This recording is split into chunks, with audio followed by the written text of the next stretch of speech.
At 78, Mary didn't hear as clearly as she used to, yet some words still cut through the years like a blade. She stood in the hallway holding a folded tablecloth when she heard her son whisper, "Don't invite her. She ruins events." The words pricked her heart, steady and sharp. She stayed still, listening as James murmured, "Laura, we can't risk it. She talks too much and spoils the mood." His wife replied, "Just tell her the reservation changed. She won't complain." Mary pressed her hand against the wall, feeling a tremor that came not from age, but from truth finally showing its real face. She steadied her breath and walked into the kitchen as if she had heard nothing, her steps soft and careful. James didn't even glance at her. He paced the room rehearsing his speech, phone clutched in his hand. Laura tied a ribbon on a gift bag with her usual tight-lipped irritation. "I found the tablecloth," Mary said quietly as she placed it on the counter.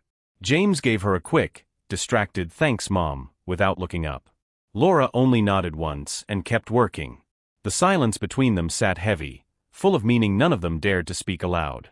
Mary walked to the sink and poured herself a glass of water, staring at her reflection in the window. Her silver hair was pinned neatly, her cardigan old but clean. She whispered to herself, "Ruining events, that's who I am to them now." The anger that rose in her chest was slow and steady, not wild. She buttoned her burgundy coat in the hallway. Each button clicked with purpose.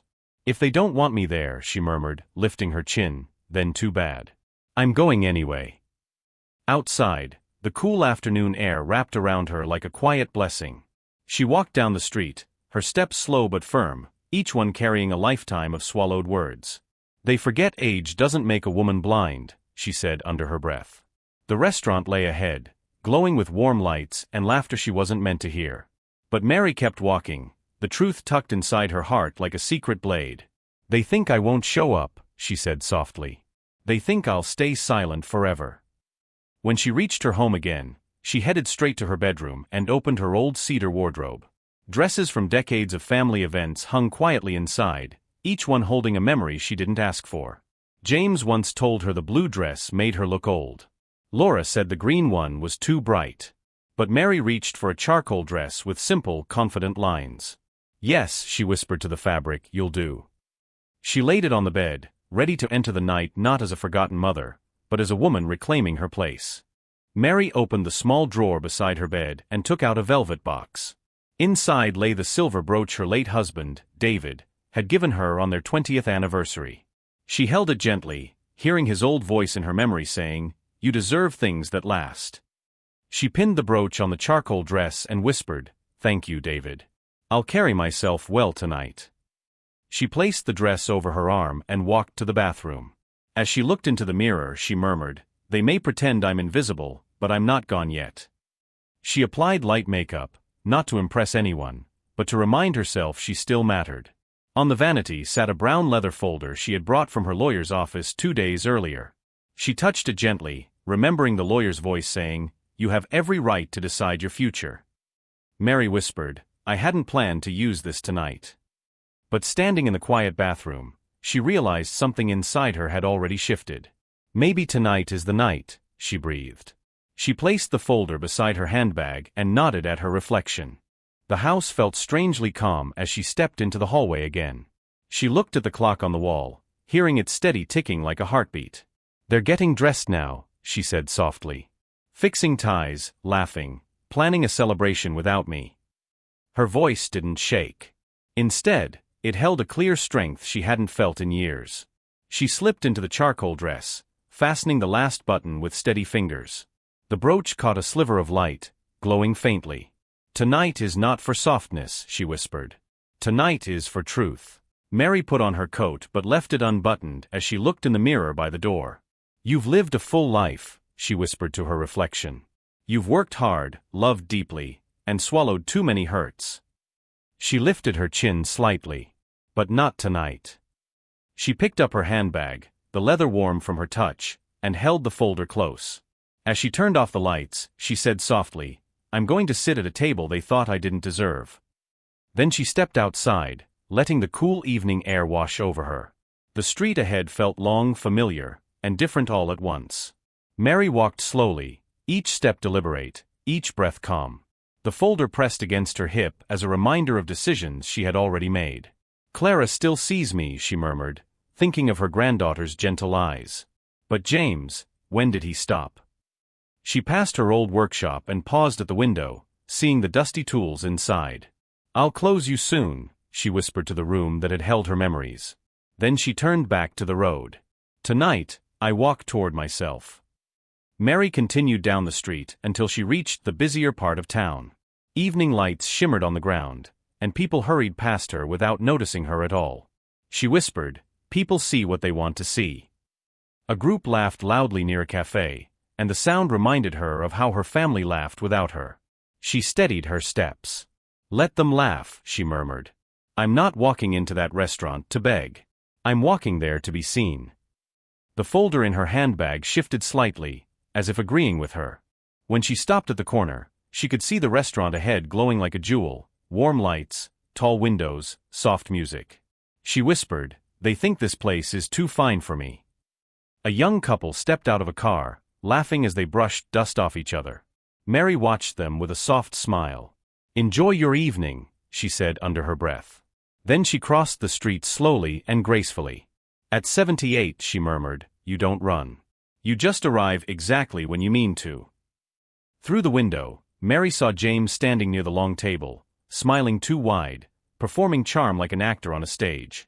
Laura shimmered beside him in a sequined dress, laughing at every joke, her bracelets clinking for attention. Mary whispered, "They built a world where they shine and I disappear." Then she spotted Clara sitting near the corner, not laughing, only glancing toward the door again and again. "She's waiting for someone," Mary said softly. "She's waiting for me." That small truth gave her the strength to open the door. The doorman straightened when he saw her. "Good evening, ma'am," he said kindly. "Are you here for the Harding celebration?" Mary nodded. "Yes, I am." He opened the door with respect she hadn't felt in years. Inside, the warmth and music wrapped around her like a soft wave.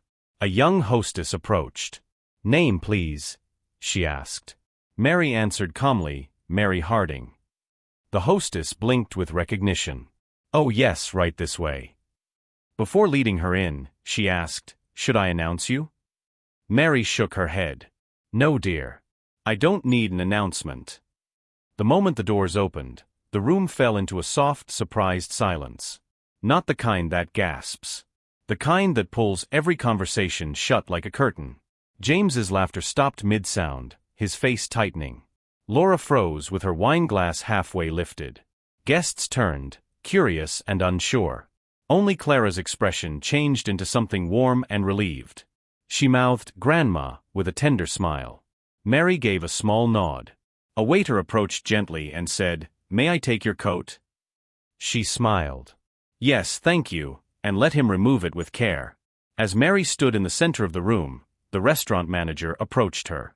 When he drew closer, she recognized him instantly. "Elliot," she whispered. He smiled softly. "Mrs. Harding. I would know you anywhere." Her eyes warmed. "You've done well," she said. He bowed slightly.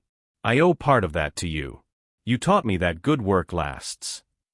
Laura shifted uncomfortably at the respect Elliot showed Mary. James hurried over with a strained smile. "Mother, we didn't expect—" "I know," Mary said calmly. That single sentence silenced him completely. Elliot gestured respectfully. "Let me show you to your seat." Mary nodded. "Lead the way." The guests parted slightly as she walked past, not in fear, but in curiosity. James tried pointing toward an awkward empty chair at the edge of the table. "Here, Mom, this one is open," he said, desperate to control the moment.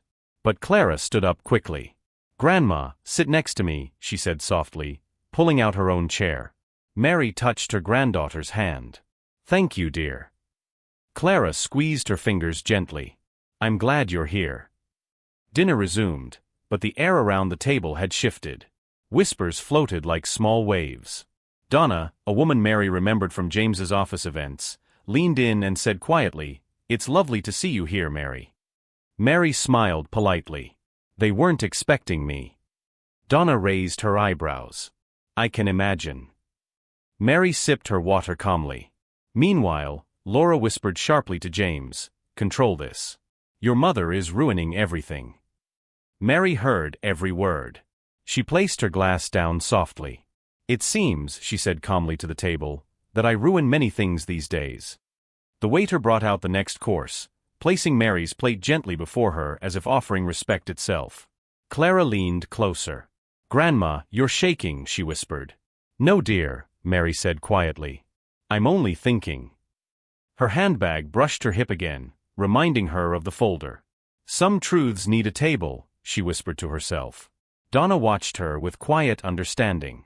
At the head of the table, James cleared his throat too loudly. "Let's enjoy dinner," he announced.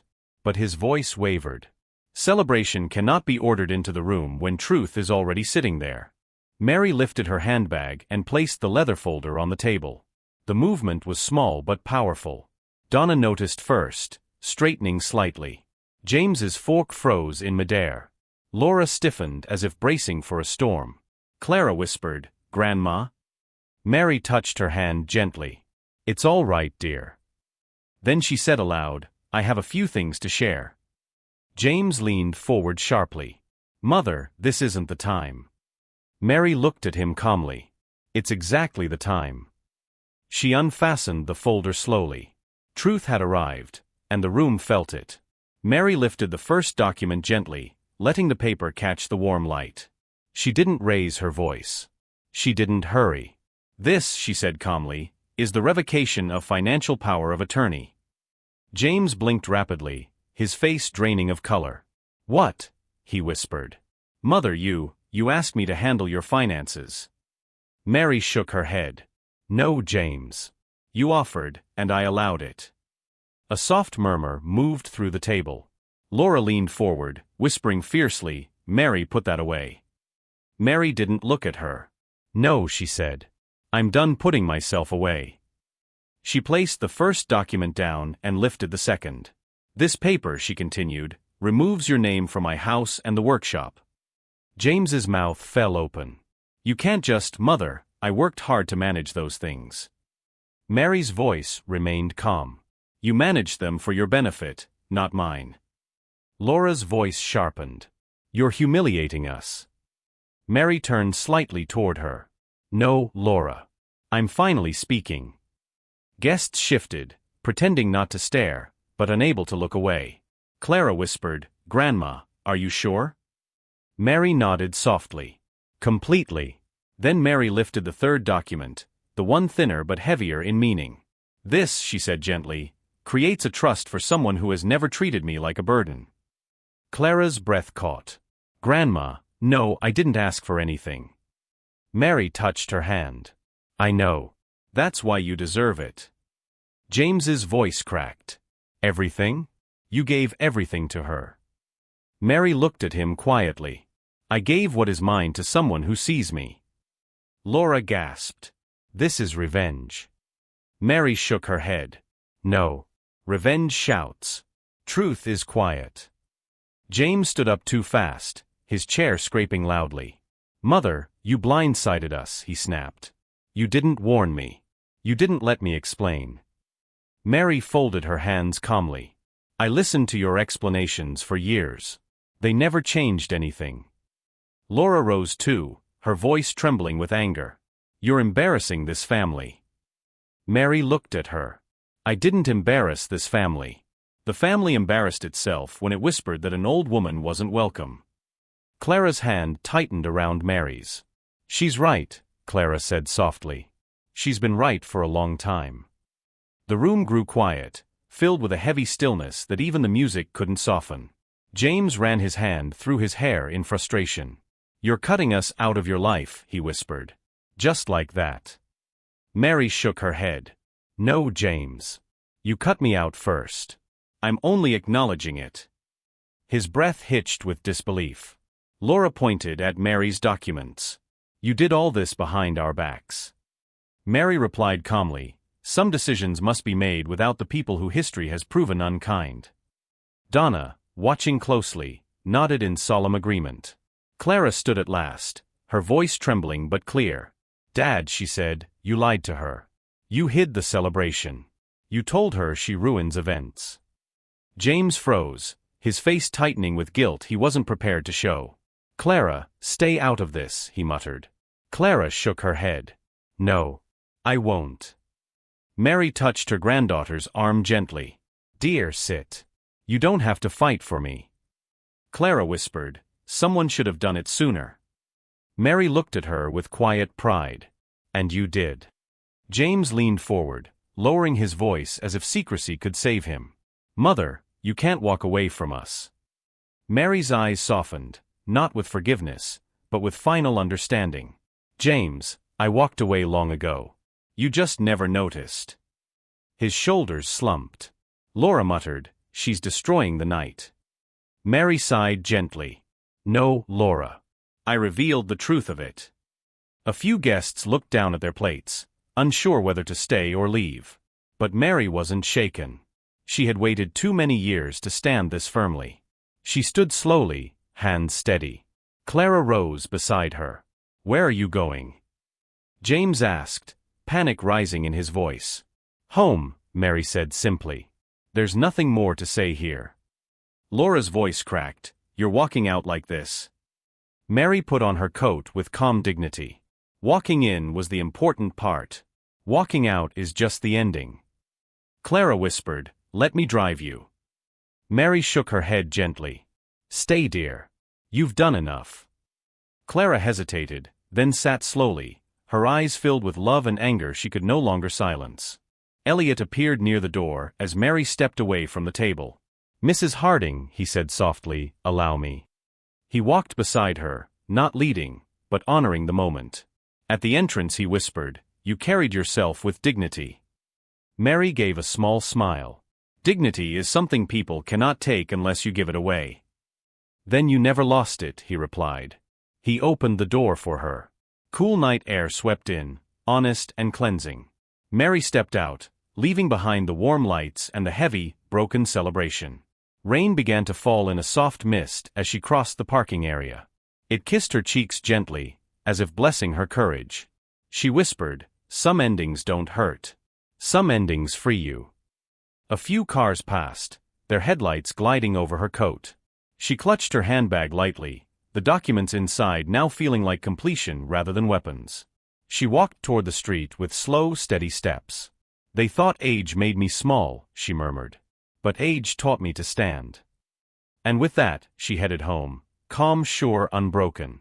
Mary walked home through the gentle rain, each step lighter than the last. The mist settled on her hair, softening the memories of the tense dinner she had just left behind. "Let it wash away the old weight," she whispered. When she reached her porch, she paused to look at the warm light glowing through her window. "This house may be quiet," she murmured, "but at least it never pretends I don't belong." She unlocked the door and stepped inside, letting the night air close behind her with a small, peaceful click. She hung her coat carefully and stepped into the kitchen, setting the kettle on the stove. The familiar hum comforted her.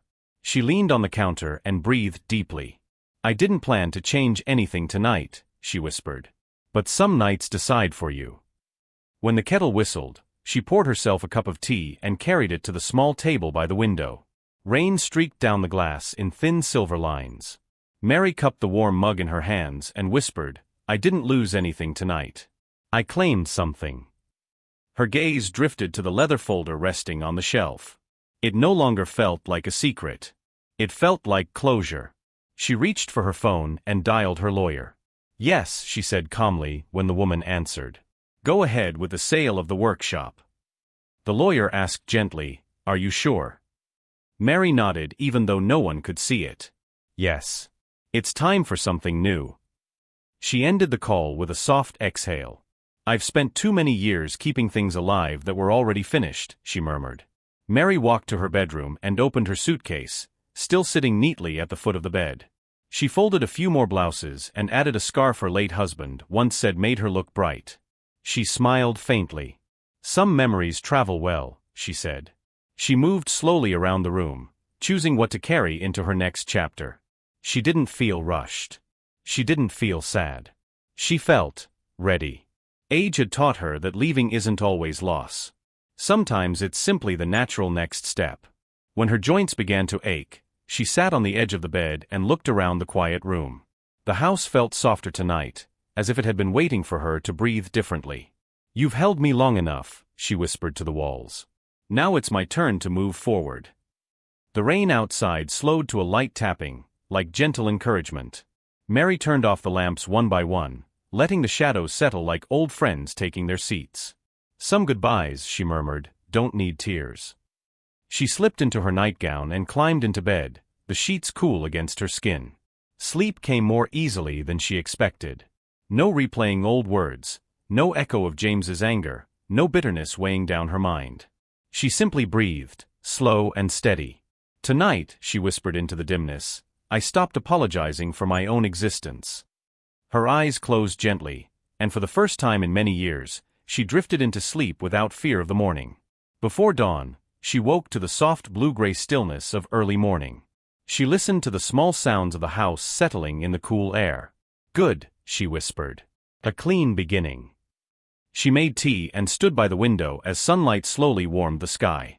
Her phone buzzed lightly on the table, Clara calling. "Grandma," Clara said softly, "I meant every word last night." Mary smiled. "I know, dear." Clara hesitated. "Where will you go?" Mary answered gently, "Someplace quiet." "Someplace mine." Clara whispered, "Visit me." Mary smiled. "Of course." After the call, Mary washed her cup, dried it, and placed it back on the shelf. She zipped her suitcase fully and carried it to the door. The wheels hummed softly across the wooden floor. She slipped on her burgundy coat and buttoned it to the top. The air outside felt sharper, cleaner. She paused at the doorway, not to look back, but to breathe deeply. "A woman doesn't always know when she begins to free herself," she whispered. "But she knows when she's finished staying still." She opened the door and stepped onto the porch. Sunlight spilled across the street, bright and welcoming. Mary pulled her suitcase behind her, its quiet rattling a steady promise of change. She walked down the steps at her own pace, slow, sure, unhurried. "They wanted a version of me that didn't exist anymore," she murmured. "I choose the woman I became." The morning breeze brushed her cheeks, gentle and approving, as if the world itself wanted her to keep moving. Mary reached the street and stopped beneath the soft glow of the morning sun. She looked straight ahead, toward new air, new days, and the life she had finally allowed herself to claim. "I don't need permission," she whispered. "I don't need applause. I only need my own feet to move." And they did. She walked forward calmly, her suitcase rolling behind her. She didn't rush. She didn't look back. She simply stepped into her next chapter, steady and free, proving that a woman does not lose her place in the world. She decides it.